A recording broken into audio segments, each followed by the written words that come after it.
Representative Suter, good to talk to you. Same here. Thanks for having me.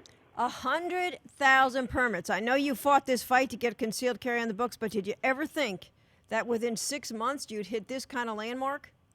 You know, I actually didn't. I knew that the support was very strong and the interest in terms of people that wanted to apply and receive for their concealed carry permit was very, very strong throughout Wisconsin. But this really is a testament to not only the strength of Wisconsinites in terms of that they want to defend their families, they want to defend their freedoms, but they stepped up to the plate, and they are absolutely interested in not only preserving those freedoms and gaining those protections, but they're doing this in droves, and it's from all walks of life, from individuals from all different categories, all different age brackets, and it really is a testament to the strength of Wisconsin citizens in terms of protecting their freedoms, making absolutely certain that they want to protect themselves and their families. Absolutely, and they never gave up despite the fact that, there was 2 vetoes by Governor Jim Doyle.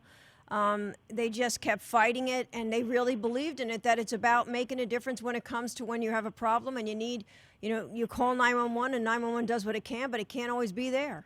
Yep, people did not give up on this, and it was a long, arduous fight, and we had some setbacks along the way because of some people who switched their votes and a previous governor who decided to, veto people's right to protect themselves. But in the end, after 16 long years of trying to get this through, I am very, very proud of our team and Governor Scott Walker making this happen, and it really is a restoration of a right that was taken away, and as a result, you have 100,000 citizens who are now prepared to defend themselves and their families, and it's going to make Wisconsin stronger and our streets safer. Yeah, that's interesting you say our streets safer, because the Attorney General, Van Hollen, said today he doesn't know whether Wisconsin is any more or any less safe now that you've got that many permit holders on the street.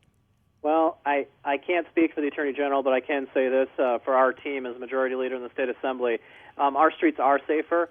I feel safer, and I think, having 100,000 citizens out there who are properly trained, who are prepared to defend themselves and their families, and the criminals out there not knowing who they are, and I think they're going to hesitate more than twice in terms of committing any future crimes. I think the streets are safer.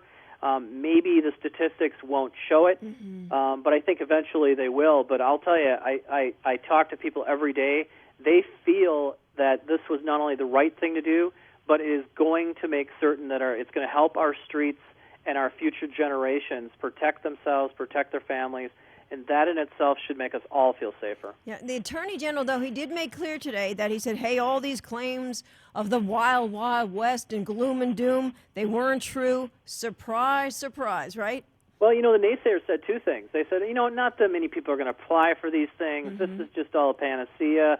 And the ones that are going to be felons, and, this is going to be a nightmare. Well, none of that came to fruition.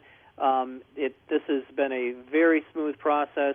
Yes, it's taken some time to set up the process because so many people were interested, but we did the right thing. The process worked, and the law, while some said, oh, my gosh, there's going to be blood in the streets, that was just all red herring rhetoric to try to stop the bill from actually being passed. Now what we're seeing is people who are properly trained out there prepared to defend themselves, prepared to defend their families, and others should the need arise. I think that should make us all feel safer, and frankly, it's going to make Wisconsin better as a result. So what do you say to Illinois? They're still the only state that doesn't have a concealed carry law in the books. They've been fighting this fight too, but they still don't have it. I give a lot of credit to the individuals who still are keeping the fight alive in Illinois. I truly believe that the citizens of Illinois want this, need this, deserve this, and I would say, the individuals that are blocking this, they will lose eventually, and the people who want this, who want to defend themselves and their families, will win. It does take some time, but God bless them for standing firm. Eventually we'll get there. And you mentioned Governor Scott Walker signing this bill into law last July. He is now battling a recall effort. I got to ask you, do you ever remember the political climate in Wisconsin so tough, so highly charged as it is right now? No, I've not in my 12 years in the legislature have I ever seen it this much of a battle. But I will say this: when all of us in the assembly go back to our districts, go back to talking to people at the grocery stores and talking to people at the coffee shops and the restaurants, what we're hearing is, look, we support you, we support Scott Walker. The silent majority out there supports not only what we did with concealed carry and castle doctrine, they support the reforms going on in Wisconsin. You're going to see that when the recall election is on June 5th. Scott Walker will prevail, and we will move Wisconsin forward. And this really is ground zero for the nation in terms of reform. And if they stop us here, they could very well roll back concealed carry, roll back castle doctrine, and then they'll start in other states. So it's ground zero here. We have to win. We will win. And thank goodness for Scott Walker for standing firm. Otherwise, we never would have had this legislation signed into law.